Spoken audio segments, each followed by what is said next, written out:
মানুষ কেমন জানেন? মানুষ শুরুতে যেমন দেখায় শেষ পর্যন্ত তেমন থাকে না। মানুষ পরিবর্তনশীল। আপনি যখন একটা মানুষের সাথে একটা সম্পর্কে যাবেন, সেটা বন্ধুত্ব হোক বা ভালোবাসা হোক, প্রথমে আপনাকে যে প্রায়োরিটি দেবে শেষে তার অর্ধেক আপনাকে দেবে না। মানুষ বদলায়, মানুষের ভালো লাগা বদলায়। আপনার সাথে মানুষটা মিশবে, আপনাকে বুঝবে, কিন্তু এমন একটা টাইম আসবে যখন আপনি তার কাছে বিরক্তিকর হয়ে যাবেন। সারা জীবন কেউ পাশে থাকে না, থাকে তবে খুব কম মানুষ। যারা এমন পায় তারা খুব ভাগ্যবান হয়। যদি আপনি কাউকে মেসেজ দেওয়ার পর সে অনলাইনে থাকা সত্ত্বেও প্রতিবার মেসেজ সিন করতে ও মেসেজ রিপ্লাই দিতে লেট করে, তাহলে তাকে মেসেজ দেওয়া বন্ধ করে দিন। মনে রাখবেন, যে আপনার সাথে কথা বলতে ইচ্ছুক সে অবশ্যই সাথে সাথেই রিপ্লাই দেবে এবং সে নিজেও মেসেজ দেবে। তবুও যদি ব্যস্ত থাকে তাহলে একবার অত্যন্ত বলবে আমি ব্যস্ত আছি। আপনি ওখান থেকে সরে আসুন। আপনি সেটা নিজেও জানেন। সে আপনাকে ইগনোর করছে, তবুও জিজ্ঞাসা করলেন ইগনোর করতেছ? আত্মসম্মান বিসর্জন দিয়ে কারোর সাথে কথা বলতে চাওয়া মানে নিজের ব্যক্তিত্বে অপমান করা। আপনি ওখান থেকে সরে আসুন।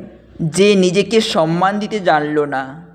মন ভাঙা মানুষদের একটা লক্ষণ আছে, খেয়াল করে দেখবেন, এরা হাসে বেশি। যে ভালোবাসা প্রতিনিয়ত মানসিক অশান্তি দেয়, মনে কষ্ট দেয়, বুকের মধ্যে ব্যথার সৃষ্টি করে, সে ভালোবাসা না পেলেই বোধহয় ভালো। এমন ভালোবাসা হারিয়ে ফেলার সুন্দর উপলব্ধি হলো এখানে শুধু না পাওয়ার কষ্টটাই থাকে, প্রতিনিয়ত নতুন নতুন আঘাত, ব্যথা, যন্ত্রণা আগমন ঘটে না। শুধুমাত্র ভালোবাসি বললেই হারাতে চাই না, এমন চিন্তাভাবনা রাখা নিজের জন্য ক্ষতিকর। যেখানে সম্মান নেই, বিশ্বাস নেই, ভরসা নেই, সেখান থেকে নিজেকে যত দূরে রাখা যায় ততই উত্তম। হঠাৎ একদিন তোমার থেকে অনেক দূরে চলে যাব, এতটা অবহেলার পর যখন তুমি পেছনে ফিরে দেখবে আমি আর নেই, তখন তুমি বারবার পিছনে ফিরে তাকিয়ে খুঁজবে আমায়, আমি আবার ফিরছি কিনা।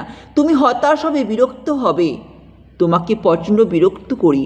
তুমি একটা রিপ্লাই দিলে আমি 5টা মেসেজ দিয়ে বসি। একদিন এই সব কিছু থেকে নিজেকে গুটিয়ে নেব, সেদিন তুমি বিরক্ত হবে, তবে সেটা তোমার ব্যক্তিগত চিন্তা থেকে। কেন আমি আর বিরক্ত করছি না এই ভেবে তুমি বিরক্ত হতে থাকবে। যখন তোমার অবহেলা সহ্য করার জন্য আমি থাকবো না, তখন তোমার অবহেলা জমতে থাকবে। জমতে জমতে একদিন ওই অবহেলার তোমাকে ভীষণ পোড়াবে। তুমি আমাকে আবারও খুঁজবে, তবে সেটা অবহেলা করতে না, অবহেলা পেতে। কারণ তখন আমি আর তোমার দিকে ফিরেও তাকাবো না, তুমি হয়ে যাবে অবহেলিত। মানুষকে আপনি যতই ভালোবাসুন না কেন, মানুষকে আপনি কখনোই একইভাবে নিজের করে রাখতে পারবে না। মানুষের স্বভাবগত পরিবর্তন আসবেই। মানুষ পরিবর্তনশীল, আবার নির্দয় বটে। মানুষের সাথে যতক্ষণ না মিশবেন ততক্ষণ মানুষের আসল রূপ চিনতে পারবেন। দূর থেকে মানুষ খুব সুন্দর, খুব সহজে মিশতে পারা মানুষগুলো প্রচণ্ডভাবে ইগনোর করার ক্ষমতা রাখে। এরা জাস্ট ইগো ছেড়ে ফ্রি মাইন্ডে কথা বলে। আপনাকে একবার ইগনোর করা শুরু করলে হাজার চেষ্টা করলেও এদের মনের জায়গা পাবে না। যে আমার জন্য 1 পা হাঁটে আমি তার জন্য 100 পা হাঁটি। যে আমার কাছে থাকতে চায়, মিশতে চায়, আমি তাকে মিশতে আরেকটু সহজ করে দিই। কিন্তু যে আমার কাছ থেকে দূরে যাওয়ার জন্য বাহানা খুঁজে, নানান অজুহাত দেখায়, আমি তাকে দূরে যেতে আরেকটু সহজ করে দিই। ভালো থাকুক। আমার সাথে অন্যায় করেছে, কিন্তু আমি মন থেকে বাদ দিয়ে দিয়েছি। কথা বলে দেখলাম সে অন্যায় করা ব্যক্তির মধ্যে বিন্দুমাত্র অপরাধবোধে ছিটাফোঁটাও নেই। উল্টে তাকেই আমার সাথে উঁচু গলায় কথা বলতে দেখেছি। যখন চলার পথে কোনো না কোনো কারণে ঠকবেন, তখন আশেপাশে মানুষের কাছ থেকে অনেক অনাকাঙ্ক্ষিত রূপ দেখতে পাবেন। সুতরাং ক্ষণিকের পরিচয় বা কিছু কথার প্রেমে পড়ে কখনো ভাববেন না যে আপনার সামনে থাকা মানুষটি অতি সাধারণ। একটা মানুষকে সঠিকভাবে কখনোই চেনা যায় না। চেনা যায় না বিপদে পড়েও।